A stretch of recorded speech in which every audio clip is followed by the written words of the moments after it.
I would prefer to be asking questions about the bipartisan work that needs to be done on universal service and broadband and spectrum, and I'll ask that in writing. But the events of this year moved me to focus on free speech and our democracy. Chairman Carr, in 2022, you tweeted, "Political satire is one of the oldest and most important forms of free speech.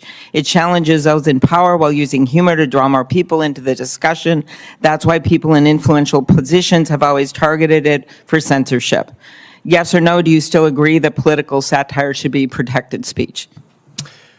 Yes, Senator. And whenever that satire or any other programming is over the public airways for broadcasters, there's a public interest standard, and there's a news distortion rule, a broadcast hoax rule, You answered it. You answered it. Yes, and I'm just opportunity rule. I'm going to go on. But clear, that particular instance too had to do with speech on social media, where Biden administrations were trying to shut down political speech. Again, an area where there is no license, there's no public interest standard. We'll get to that in a minute. Robust, wide open speech. I believe too that there is no place in chilling political satire. But after Jimmy Kimmel's monologue, you went on a podcast and suggested that ABC should take Kimmel off the air, saying, "We can do this the easy way or the hard way." Those were your words. Do you think it is appropriate to use your position to threaten companies that broadcast political satire? I think any licensee that operates on the public airwaves has a responsibility to comply with the public interest standard, and that's been the case for decades. I asked if you think it's appropriate for you to use your position to threaten companies. And this incident with Kimmel wasn't an isolated event. You've launched investigations into every major broadcast network except Fox. Is that correct? I don't know if that's true or not. We do have investigations going on NPR and PBS. We have a number of investigations that are ongoing. I think if you step back over the years, I think the FCC has walked away from enforcing the public interest standard, and I don't think that's a good thing. Okay, you brought up social media. So do you think it's appropriate for after a horrific murder and the stabbing of Rob Reiner and his wife, do you think it's appropriate for someone to say that it happened when they know better, reportedly due to the anger he caused others through his massive, unyielding, and incurable affliction with a mind-crippling disease known as Trump derangement syndrome? He was known to have driven people crazy by his raging obsession of President Donald J. Trump, with his obvious paranoia reaching new heights. Do you think that's appropriate for the President of the United States to do that? And if Jimmy Kimmel would have said that, would you have threatened to take him off the air? Senator, look, Democrats on this dais are accusing me of engaging in censorship, and now you're trying to encourage me to police speech on the internet. I'm simply not going to do it. No, I'm just asking you. These are the kind of words, I think they are cruel. I think they hurt President Trump to say that kind of thing. I think it hurts him with trust from the American people. But this is the kind of stuff that's going on right now. And yet you are going after broadcast stations, except for Fox, and making threats. Senator, we are applying the law. Let's step back. Broadcast TV is fundamentally different than any other forms of media, whether it's cable or podcast or soapbox or man on the street. There's a public trustee model that Congress has set up. When you were on a podcast, there should be no rules in place when it comes to tech platforms then? I think there's no public interest obligation. There is no license. Do you think we should change the laws? Here's one. Last week, President Trump came out with this dangerous and likely illegal AI rule that preempts all the states from doing anything to try to save people, whether it is kids that are being exposed to content they shouldn't see, or fentanyl, or political videos that are lies. So do you think Congress has the authority to preempt state laws, or do you think President Trump and the agencies, like yourself, have the authority to preempt state law when it comes to the internet and safety with AI? Well, when it comes to AI in particular, there's an executive order. It asks the FCC to initiate a proceeding. We're going to initiate a proceeding. We're open-minded on where that goes. But look, if you want to step back and talk about weaponization, we saw that for 4 years in the Biden administration. Senate Democrats, including Democrats. Joe Biden is no longer president. You are head of the FCC, and Donald Trump is president, and I'm trying to deal with this right now. So I would ask you, Ms. Gomez, what are the risks of the commission trying to preempt state laws, particularly when there are no federal guardrails, because our colleagues, despite some good efforts, refuse to pass any kind of even minimal rules when it comes to AI? What are the risks of the commission or a president then trying to preempt state laws that can legally put state laws in place? Thank you, Senator.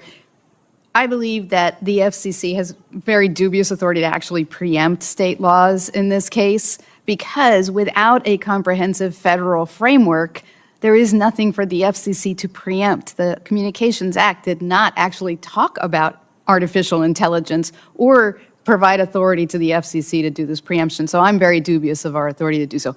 That said, we have sought comment on this. Okay, thank you very much.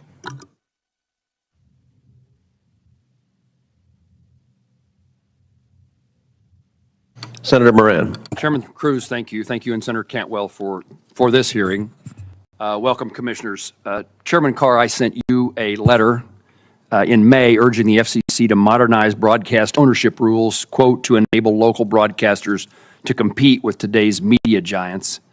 And it is my local broadcasters that are at significant risk from competition from media giants, traditional and otherwise.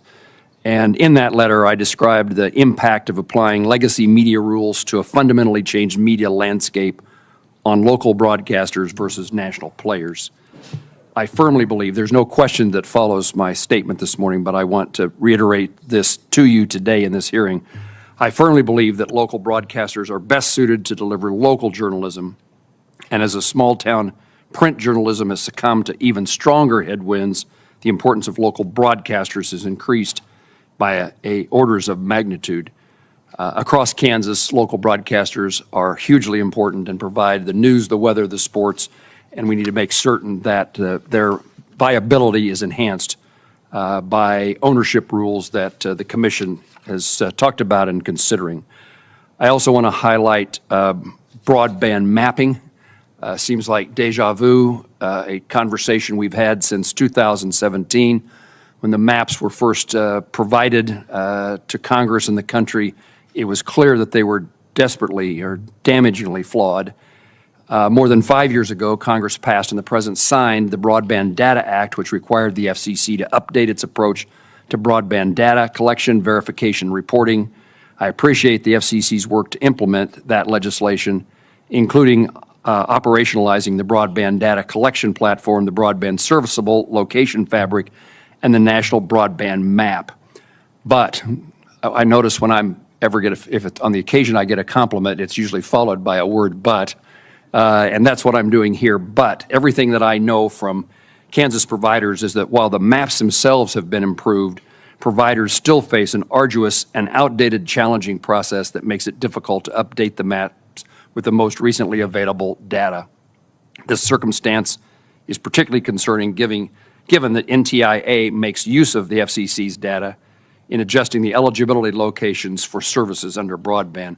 So I would encourage you to, again, continue your efforts to recover from the mapping process that includes improvements in the ability for those in Kansas and across the country to make changes in the maps based upon actuality and the reality of what we actually provide in service to Kansans. This is true in cellular coverage and telephone service and certainly in broadband. The Telecommunications Act of 1996 provided the statutory basis for the Universal Service Fund that Senator Fisher has talked about. I serve on that, her task force, her working group, to make certain that we better empower the FCC to deliver on its universal service mission. And I appreciate the answers that you provided to Senator Fisher about your willingness to work with us to accomplish that goal.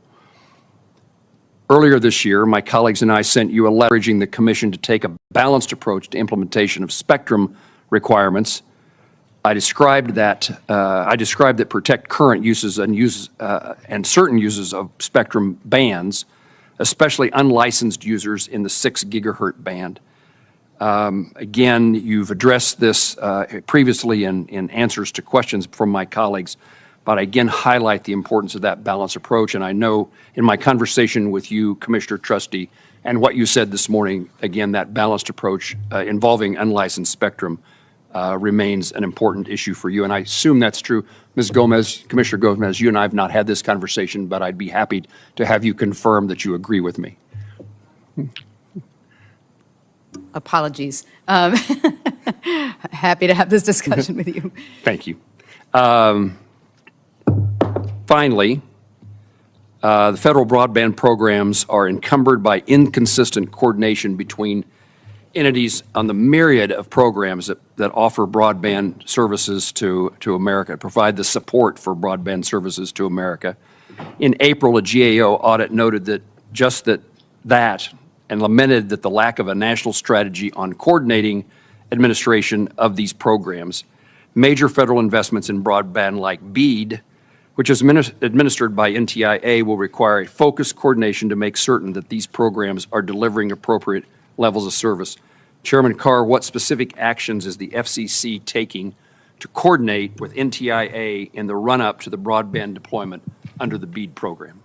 Yeah, thank you, Senator, for the question. This is a really important issue. As you indicated, there was a GAO report not that long ago that said there was over 100 different broadband funding programs. They were spread out over more than a dozen different agencies, and they were entirely uncoordinated. Right now, we've got a great working relationship across the FCC, the NTIA, the NEC, and many other agencies that have broadband funding to make sure that we're addressing some of this coordination issue that's been a challenge before.